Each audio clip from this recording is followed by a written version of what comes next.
सोचिए 15 अगस्त 1947 की वो शाम, दिल्ली का प्रिंसेस पार्क, जहां सदियों की गुलामी का अंधेरा मिट रहा था और पहली बार हमारा गौरवशाली तिरंगा पूरी शान से आसमान पर लहरा रहा था। जहां प्रशासन ने सोचा था बस 300 लोग आएंगे, वहां सच में 5 लाख लोगों का जनसैलाब उमड़ पड़ा। वो सैलाब जो आज़ादी के लिए तरसती हर रूह की चीख थी, हर दिल की धड़कन थी। खुद जवाहरलाल नेहरू और लॉर्ड माउंटबेटन भी इस जन समुद्र के आगे बेबस थे। नेहरू जी, जिनकी आंखों में आंसू भी थे, सपना भी, जिन्हें मंच तक पहुंचने के लिए लोगों के कंधों का सहारा लेना पड़ा, और लॉर्ड माउंटबेटन, जिनकी शाही बग्घी उस जन सैलाब में ऐसी फंसी कि वो खुद भी बेबस हो गए। और फिर इतिहास में पहली बार नेहरू जी ने अंग्रेजी राज का झंडा उतारकर प्रिंसेस पार्क में तिरंगा फहराया, और लॉर्ड माउंटबेटन को भी उस बग्घी पर खड़े होकर भारतीय तिरंगे को सलाम करना पड़ा।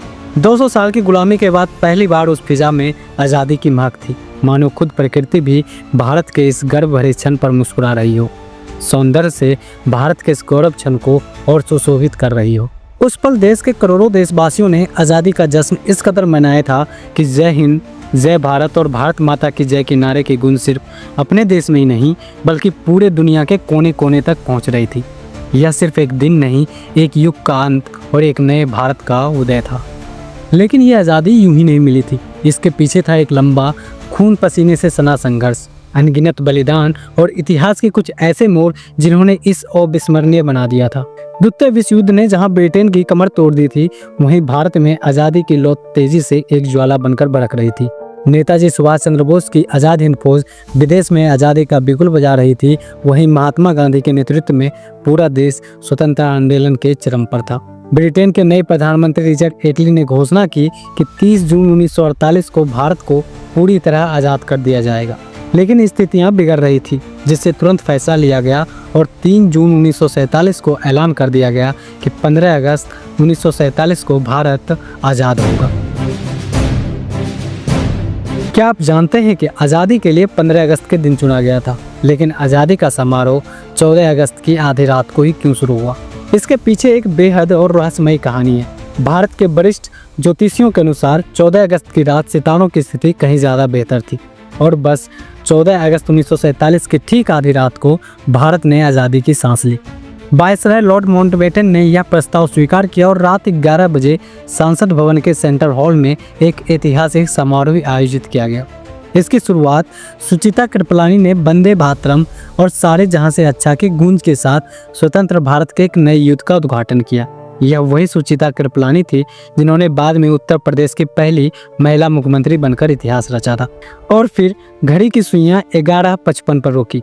आज़ाद भारत के पहले प्रधानमंत्री पंडित जवाहरलाल नेहरू ने अपना ऐतिहासिक भाषण टेस्ट विथ डेस्टिनी यानी नियति से मिलन शुरू किया। उनकी आवाज में वो दृढ़ता, वो आशा और वो सपना था जिसने हर भारतीयों का दिल छू लिया। Long years ago, we made a tryst with destiny, and now the time comes when we shall redeem our pledge, not wholly or in full measure, but very substantially. At the stroke of the midnight hour, when the world sleeps, India will awake to life and freedom. और फिर घड़ी में जैसे ही रात के 12 बजे एक साथ कई शंख गूंज उठे।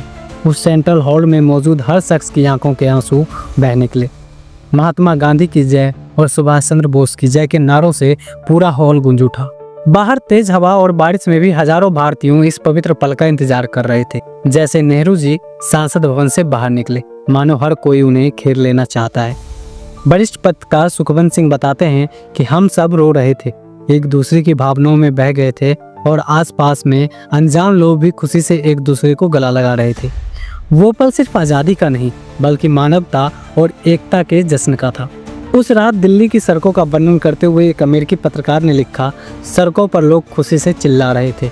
हिंदू, मुस्लिम और सिख सभी आज़ादी का जश्न मना रहे थे। ऐसा लग रहा था कि नए साल की पहली शाम को न्यूयॉर्क के टाइम स्क्वायर का नज़ारा हो। यहाँ दिल्ली के कुछ लोग जश्न मनाकर अपने घर चले गए, तो वहीं कुछ संसद भवन के पास हरे लॉन और फुटपाथ पर ही सो गए, आज़ादी का सपना देखते हुए। और फिर एक नए भारत का सूरज निकला था। 15 अगस्त की सुबह 8:30 बजे लॉर्ड माउंटबेटन ने पंडित जवाहरलाल नेहरू को स्वतंत्र भारत के प्रथम प्रधानमंत्री के रूप में शपथ दिलाई। लेकिन इस जश्न की भीड़ में एक चेहरा गायब था। राष्ट्रपिता महात्मा गांधी। परंतु इस अपार हर्ष के साथ एक गहरा दर्द भी था। देश के कुछ हिस्सों में लोग बंटवारे का असहनीय दर्द भी सह रहे थे। उनके लिए 14 अगस्त की रात खुशनुमा नहीं बल्कि दुख, दर्द और पीड़ा भरी काली रात थी। और यही कारण है कि 15 अगस्त के दिन राष्ट्रपति महात्मा गांधी, जिनकी भारत की आज़ादी में सबसे अहम भूमिका थी, वो हमें इस जश्न में कहीं दिखाई नहीं दी। उस वक्त गांधी जी कोलकाता के बेलिया घाट में खंडर हो चुकी हैदरी मंजिल नाम की हवेली में विश्राम कर रहे थे, क्योंकि देश के बंटवारे से शुरू हुई सांप्रदायिक हिंसा को शांत कराने के लिए बापू ने 13 अगस्त को कोलकाता पहुंचे, जहां वह अपनी जान की परवाह किए बिना हिंसक प्रवृत्तियों को रोकने की कोशिश कर रहे थे। 15 अगस्त की सुबह 2 बजे वह नींद से उठे और हिंसक दंगे रोकने और शांति स्थापित करने के लिए एक उपवास रखा, जिसके बाद उन्होंने गीता पाठ कराया। दोपहर के वक्त बेलिया घाट में एक प्रार्थना सभा में पहुंचे, जहां समाज के हर तबके के लोग मौजूद थे। वो अकेले थे, पर करोड़ों दिलों का बोझ उनके कंधे पर था। 15 अगस्त 1947 भारत के महान इतिहास का वो सबसे ऐतिहासिक दिन था, जब हमारे देश को आज़ादी मिली। वो आज़ादी जिसके लिए भगत सिंह, राजगुरु, सुखदेव, चंद्रशेखर आज़ाद जैसे लाखों क्रांतिकारियों ने हंसते हंसते अपने प्राणों की आहुति दे दी। वो आज़ादी जिसके लिए नेताजी सुभाष चंद्र बोस ने देश के बाहर आज़ाद हिंद फौज खड़ी कर दी थी। वो आज़ादी जिसे अहिंसा से पाने की कोशिश में महात्मा गांधी, सरदार पटेल और पंडित जवाहरलाल नेहरू के साथ करोड़ों भारतीयों का कारवां निडर होकर खड़ा था। इस आज़ादी का हर पल, हर बलिदान अमूल्य है। यह सिर्फ एक तारीख नहीं, यह हमारे पूर्वजों के त्याग, साहस और अटूट विश्वास की निशानी है। आज जब हम आज़ाद हवा में सांस लेते हैं तो याद रखिए, यह हवा उन अनगिनत आत्माओं के बलिदान से पवित्र हुई है। ये आज़ादी सिर्फ एक दिन नहीं, हर पीढ़ी के सपनों की कीमत है। अगर आपको भी इन महान बलिदानों पर गर्व है तो कमेंट में जय हिंद जय भारत जरूर लिखें और इस गर्व भरी कहानी को आगे बढ़ाइए। अगर आपको यह वीडियो पसंद आया तो इसे लाइक करें, शेयर कीजिए ताकि यह कहानी हर भारतीयों तक पहुंच सके। जय हिंद।